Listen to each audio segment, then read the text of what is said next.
5 defeats in 6, 12 goals conceded in our last 6 league games, down to 9th following a 3-1 defeat at Sheffield United. How long can this continue?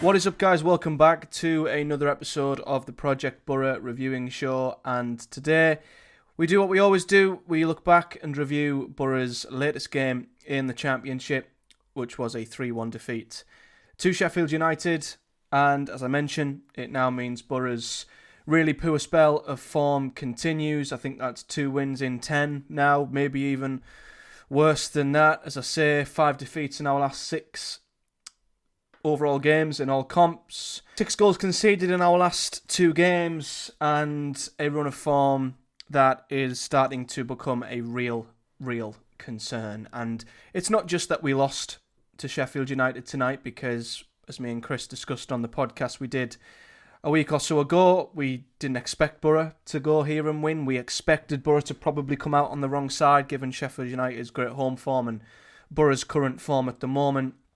But I think the worst thing is that it was the same again, as we've said all season. Rinse and repeat. Individual errors in really key moments. We were really poor defensively. Our shape was absolutely all over the place. We looked a mess at times at the back. And the worst thing really was that we were absolutely blunt with nothing going forwards. It was the ultimate cocktail of bad in terms of what you wouldn't want to see from your football team in a match. We were outthought, we were dominated for large periods by Sheffield United. We didn't really offer anything going the other way, and without our goalkeeper, we'd have been beaten probably by 4, 5, 6 or even more. And I don't even feel annoyed. I don't even feel upset. I'm feeling a mixture of apathetic. I'm not feeling much. I'm feeling numb. Maybe it's because we expect this and we come to accept this. But if anything, I'm feeling a little sad. And the reason I say that is because seeing Carrick's post-match presser, seeing the way he spoke, I fear if things don't turn around in the next 2 or 3, I think we could be very well nearing the end. And it sounds sad to say that, but Boro are down to 9th now. We're 3 points off the playoffs. And we're in a pack of teams that are so inconsistent. To be 3 points off the playoffs is a crime. And with Carrick coming out and saying the same things game after game, we need to do better. The game got away from us. We were poor defensively, individual errors, yada yada. When a manager week in, week out continues to come out with the same excuses with no real signs of a fix, and what he's saying isn't wrong, but it's all good saying that. We need to see it change. And for weeks now, game after game, we're seeing no change. And he's beginning to look like a manager who is looking a little lost. He doesn't have the answers. He doesn't know how to respond.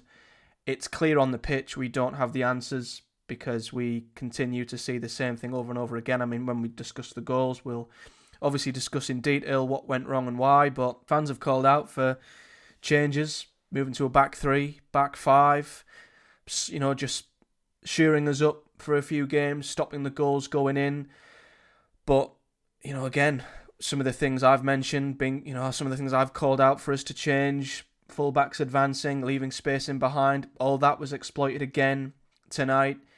I just feel like we're not going to get an answer to these problems. We're not getting any solutions.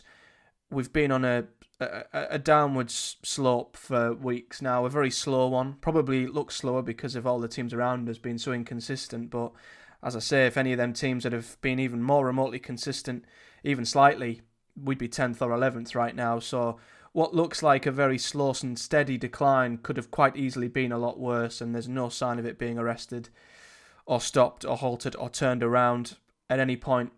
And it doesn't look like there's going to be any change. The manager doesn't have any answers. Clearly, we've recruited for a certain system. We've recruited in a certain way. We discussed in the January window. We brought in a lot of attackers, and if anything, got weaker defensively. It's just hard to see where this turns around. And Carrick is looking, and the body language, the words, the quotes come from a manager that looks like he's maybe coming towards the end at the moment. It's not a very nice thing to see. I love Carrick as a character. I think he's a great guy. Desperate for him to succeed here, but when you just get that feeling that things are heading one way and there's a natural end coming, it's starting to feel like that at this moment in time. Because as I say, losing to Sheffield United, no shame in that, but it's the way we lost, and it was a repeat of what we've saw for months now that has continued to frustrate us, and as I say, no sign of anything changing. So let's delve a little deeper into this then. The lineup was a surprise in some sense. Again, that there's some selections I just don't quite understand, if I'm honest. The same back five that played last week against Sunderland. I have said that I cry out for a consistent back five, and that's what I've got here, but I can't quite understand why he continues to pick George Edmondson over Dale Fry, if I'm honest. And I think just in general at the moment, we're crying out for a different setup defensively, because when we discussed the goals, we were just so easy to get at and get in behind, and to be, attacked and chances to be created against us, especially when we lost the ball in transition. That's not helped by us having a back four with two full-backs that are just so advanced. It's ridiculous. But anyway, we had Ayling on the right, Rav and Edmondson at centre-back. Giles was on the left, Hackney and Morris in midfield. And then there were some changes in the attack. He gave a full debut to Ayling Jr. Andy Iheanacho, who comes straight in from the start. Azaz remained in the team. Bergzorg was still on the left-hand side. And quite honestly, the first half was utter domination from Sheffield United. You'll see on the screen if you're watching on YouTube here, the momentum bar. I mean, for some reason, Boro's metrics in white, so you can't see it anyway. But, you can see it was just pure domination from Sheffield United. They were absolutely fantastic in that first half, pretty much up until the 40th minute, before Boro really showed anything, in their defensive half. It was just wave after wave after wave of attacks from Sheffield United. In the first 10 minutes alone, Matt Travers made some really, really big saves. He made one from Raksaki, which I don't think was on the highlights, but they played the ball through Boro's defence between left-back and left centre-back really nicely. Travers made a good save. He also made a couple of really good takes from a few set pieces and kept us in the game in the first 10 minutes. It was just, difference in class really. Sheffield United just had us pinned in our own half. We were slow, pedestrian. I mean, you could just see by the tempo to which they were playing at, they were on a different level. The intensity of their play, the accuracy of their passing. They were direct, they were incisive, they were absolutely on it. And Boro were the complete opposite. We couldn't keep the ball for a moment or two or three passes before we were pressed. Like we've saw against Leeds and some of the other top teams in the league, when Boro are really pressed hard, we struggle to keep the ball.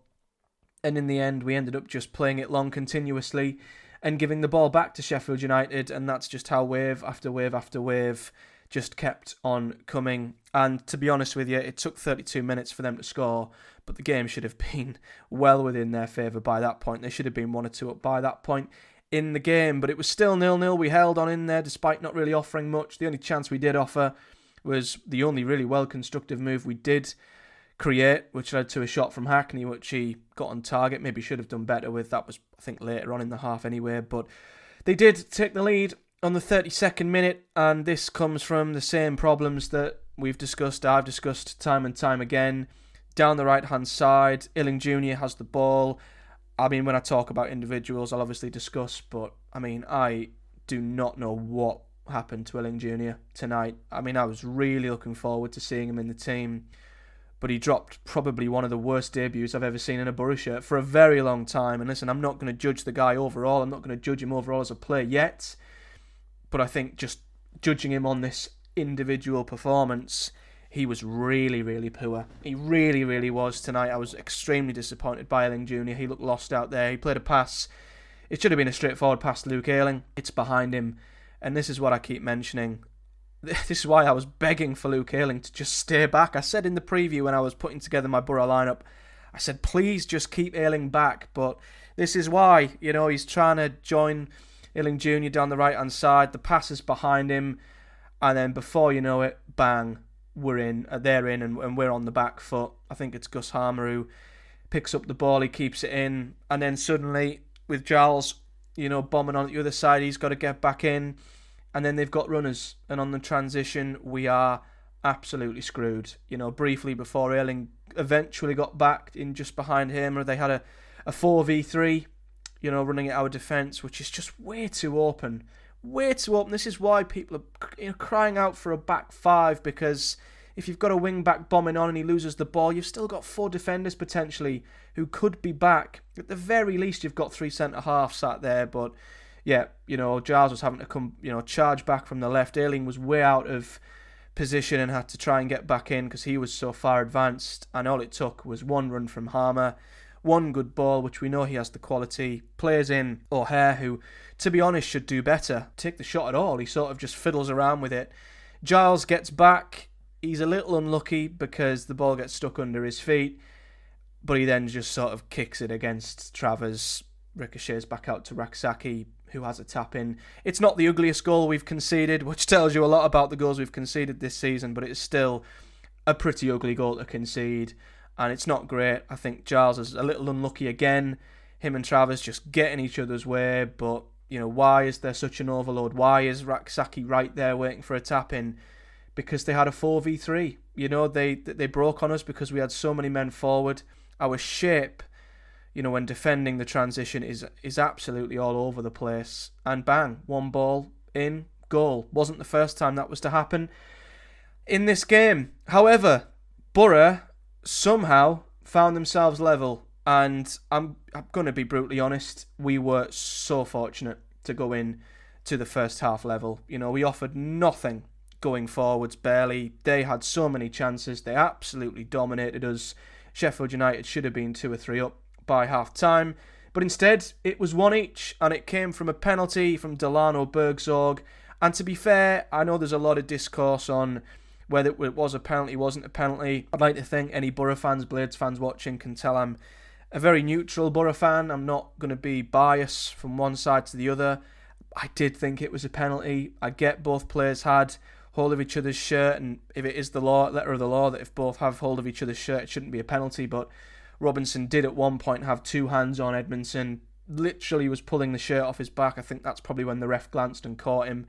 And then, Edmondson falls and pulls him over. There's a bit of both there, but I think the referee catches it at probably the worst time for Robinson, and I do think, albeit soft, it was a penalty. And Bergzorg, who's been our only shining light for weeks now, the only bright spark in this Boro team, he dispatched the penalty very, very cool, very composed. Once again, Bergzorg, a glimmer of hope within this current Boro team.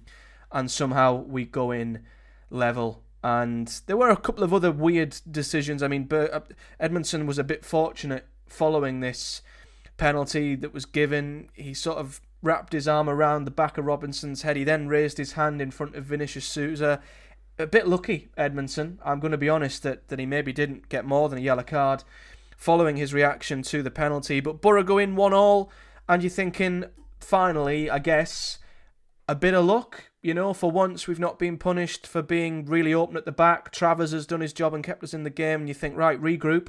Second half, we've got out of jail. Let's improve and see if we can maybe win this game. It could be one of them games where you say, how the hell have we won that? But what a win it would be. Obviously, it was never going to happen. Again, it's more hopeful than expectant and just wishful thinking that something magical would happen in the second half, because albeit the game did have a period where it went through a bit of flux, where it was sort of up in the air a little bit, I don't think the result was ever in doubt. And the game went the way that it deservedly did, which was a Sheffield United victory. Because, up until the 75th minute when they scored their second, they did have a few opportunities. We had a few half chances. I would say the game sort of dropped to a bit of a lull. I wouldn't say it's because we improved all that much or Sheffield United fallen off all that much. I think it just drifted for a while. Carrick said the game was there for us to win. I mean, I don't know about that, if I'm honest, but we were undone on the 75th minute. in exactly the same way that we've been undone many, many times. You look at the Preston goal that they scored. Their first goal was, us losing possession high up on the right-hand side. Luke Ayling, I think, misplaced a pass that day, and Thadarsson, or was it Dale Fry who stepped in and Ayling was up the pitch, one ball in behind to Thadarsson. He had the freedom of Boro's right to cut in and score. Isidore as well, when we lost the ball against Sunderland, suddenly they one ball through the middle, goal, and here again, for the second time, Boro lose the ball. And we lose it quite high up as well. Ayling tries to thread a pass to Conway, which it's a very high-risk pass. But even then, from that position, you shouldn't be cut open as easily as Boro were. And again, I don't know if it was Harmer again who picked it up, but, one touch and turn, and that's it. They've got a 3v3. There's no midfield, there's no defensive cover, and they've got runners.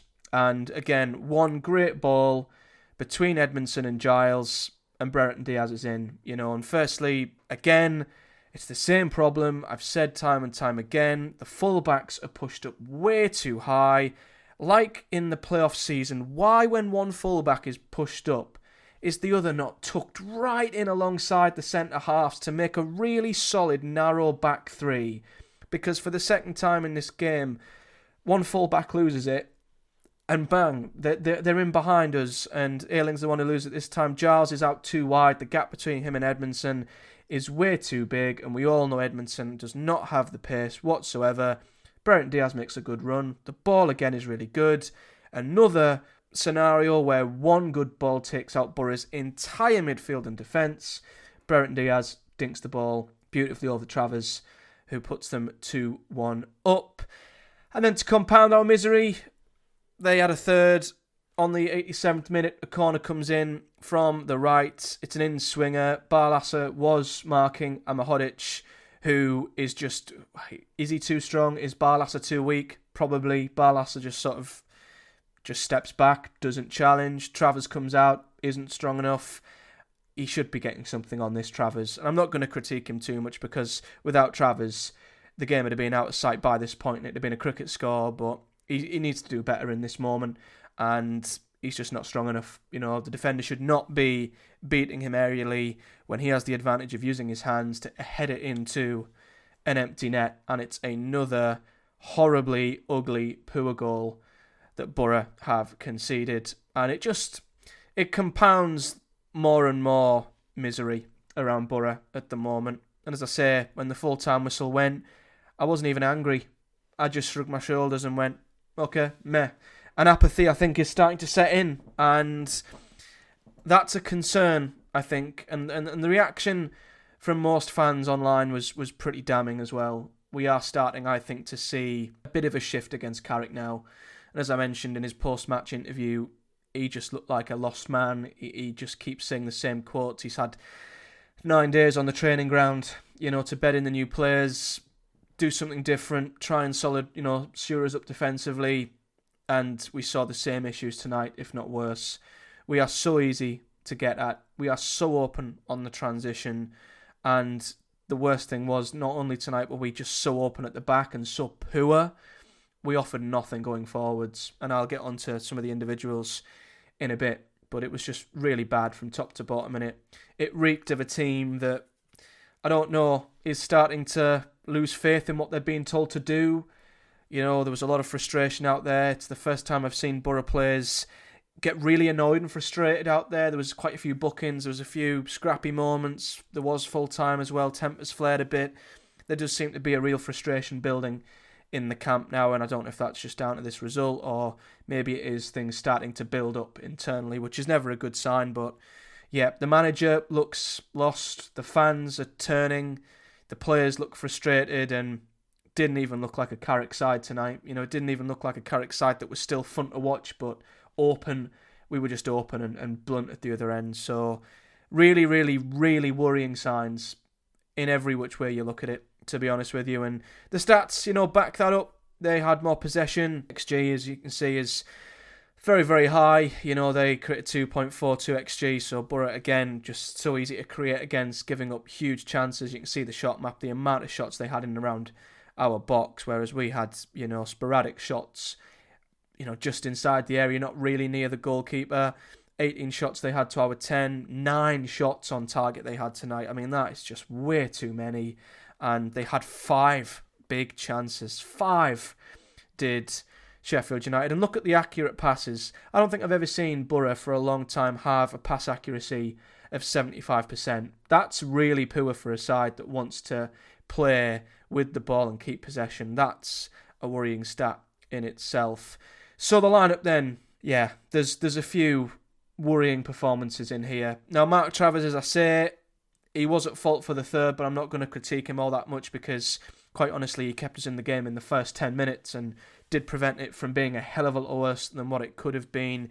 Defensively, though, really poor from all 4 of them, to be honest with you. I don't know why Edmondson started over Fry, but our shape is just all over the place. You know, it's been individual errors from time to time, but the way we're set up, we're asking for trouble. We really, really are, and not one of the defenders come out with credit. You know, Giles really struggled, didn't cover himself in glory for their first goal. There was also a moment which I did see on Twitter, which I've clipped and I'll show on screen, second half, where we got away with a huge one. The ball was just played through, and you've got Giles and Hackney, both with the ball between them, and neither of them do anything. They just sort of say, after you, and neither of them deal with it. And I think it's Campbell who gets in on goal, and Travers makes a 1v1. I mean, that in itself is appalling defending. I don't know what they're doing out there, but Giles didn't have a great game. Ayling didn't either. Again, another top-class left-sided player. It was Lafay last week, it was Harmer this week, who was nutmegging him and playing round him, and he got caught up the pitch for their first goal. You know, again, he was nowhere to be seen for the second goal because he gave the ball away. It's just another shambles, really, from Boro's defence. And I think the only option is to switch to a back 5. We've only got 3 fit centre-halves at the club, so we've recruited and left ourselves cornered in that respect. Morris and Hackney, the game was sort of, I don't know if it was played in midfield at times, but I don't think they were that bad or good, really. The game just sort of passed them by. Hackney had a few really good driving runs when he got going. Morris was okay, but it wasn't really a game for the midfielders out there. So I don't really have much to say on either of them. However, Boro's attackers were particularly poor. And in the first half, I looked at Boro's attack and I thought, wow, I've never seen us look this disjointed under Michael Carrick in a long time. And I do think that has a lot to do with him chucking in 2 brand new players for their full debuts into an attacking 4, and both of them were pretty poor. I'm going to be honest, Ayling Jr. was really bad. Again, I'm not going to judge the player fully on a game and a half, but just judging him on this one isolated performance, he was really poor. You know, I don't record anything of note he did. Lost possession, looked lost, had no effect on the game whatsoever. Iheanacho as well, ineffective. I wasn't sure on the signing and how he fits Boro's system as a lone striker. I'm not sure. As we know, he played his best football alongside Jamie Vardy at Leicester. He can hold the ball up well. I think he's a good link-up player, but as an out-and-out lone number 9, I don't think he's got the work rate for it. He's not offering us the runs in behind that Latilath did. He doesn't press like Latilath did. My God, I miss Latilath. You know, tonight, not having him up top, it was a glaring absence. It really was. So I'm the jury's out on Iheanacho, but he didn't really affect the game at all tonight. And Azaz had another really anonymous display. And for the second game running, which I find extremely interesting, he was hooked before the hour. Boro fans know Michael Carrick never makes changes before the hour. He normally makes them around 70 minutes at the very earliest. But for the second game running, Finn Azaz has been hooked before the half hour, which that in itself tells you something pretty adamant and pretty eye-opening. He's not been on it for weeks now, Finn Azaz. He is so out of form, it's unbelievable. And the fact Carrick is hooking him that early shows he's not happy with his performance. And Azaz doesn't look like he's doing anything about it. So that's another huge concern as well. As for subs, none of them really did anything. You know, Barlas had come on with, you know, just over half an hour ago. Didn't really do anything. Morgan Whittaker come on. Don't think he touched the ball. To be honest, I don't remember even seeing him on the pitch. Conway as well, come on 73 minutes. Didn't have a sniff either. You know, the only player who comes out of this game of credit's Delano Bergzorg once again. Took his penalty really well. You know, tried to make things happen in the first half. Being direct with the ball. But unfortunately, there was nothing else from any of his colleagues, and he continues to be the only shining light in this really, really dismal Boro team right now. And that leads me on to the league table, because despite weeks and weeks and weeks of teams around us throwing points away, tonight we've been punished, rightfully so, because although West Brom lost to Blackburn, Blackburn did win, who are above us, so the gap to them is now 4 points. Bristol City and Sheffield Wednesday won, so we're below them now. Coventry and Norwich hot on our heels and in better form. It's a worry. It's such a worry right now. And again, I've seen fans come out with, well, we're only 3 points off playoffs. When's it going to set in, man? You know, we were saying the other week, we're only outside it by a point. We're only outside it on goal difference. Weeks before that, it was, we're only behind fourth by 8 points. We're only behind fourth by 6 points. We are going backwards. Every week it's, well, we're only X amount of points behind this. It's gaslighting. It's rubbish. We're getting further and further away from the playoffs every single game. We are sliding away slowly. It's happening before our very eyes. I don't get how some fans are just calm about it, as if everything's fine and dandy. We've almost lost as many games as we've won now. We've conceded 42 goals, which is the worst in the top 9, barring Sheffield Wednesday. Our defensive record is shocking, and the form we're in is poor. The signings that we've made so far haven't exactly gotten going, although I won't judge them entirely yet. But at the minute, if we fall any further behind the playoff pack, how soon before the club thinks of acting? Because the top 6 is the bare minimum that this club should be looking at this season. And again, the January window has been backed massively. But doesn't matter, personnel changes, doesn't matter which players come in, which players go out. It's the same issues all the time, individual errors. The shape looks terrible. Defensively, we are awful.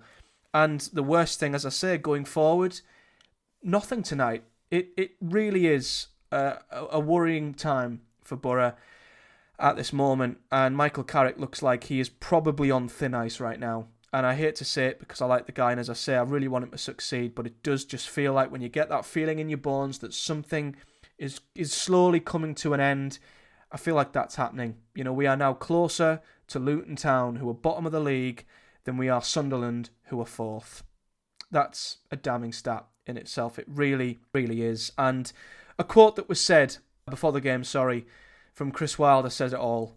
And I hate to agree with Chris Wilder because, you know, he's a former manager who left Boro on really bad terms, but he sort of summed it up, and maybe this was a dig at Boro pre-match, but he said, I'd rather have a team that's mentally strong and tough and wants to win than a team that's milky and soft and plays beautiful football. And I think he's absolutely right. Boro's team are mentally weak. They're not tough. They don't play winning football.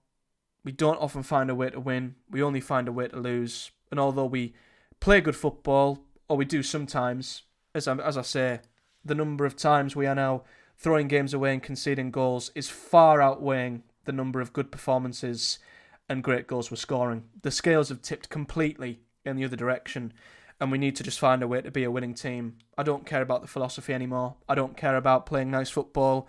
We need to change the system. We need to change the setup. We need to do something to stop this slide. But Michael Carrick does not look like a man with answers right now. So suddenly, this weekend's home game against Watford, it's absolutely huge. You know, they are in appalling form, and they themselves are down in 12th, but they're only 2 points behind us. That's the thing. They have been in woeful, woeful form, Watford. I mean, they've lost, 4 of their last 5? I think it's 1 win in, almost 10 games.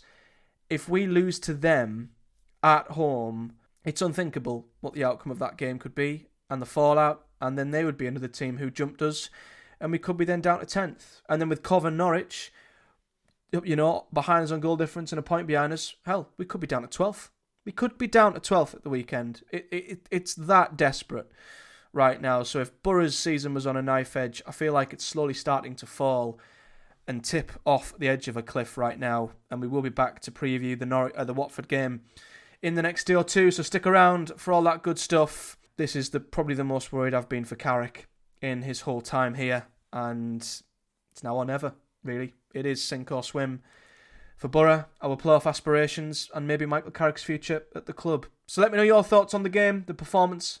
whether you're a Boro fan, Sheffield United fan, or neutral. Leave me a comment in the section below here on YouTube. And as always, to support the video on the channel, hit a like on the video and subscribe for more.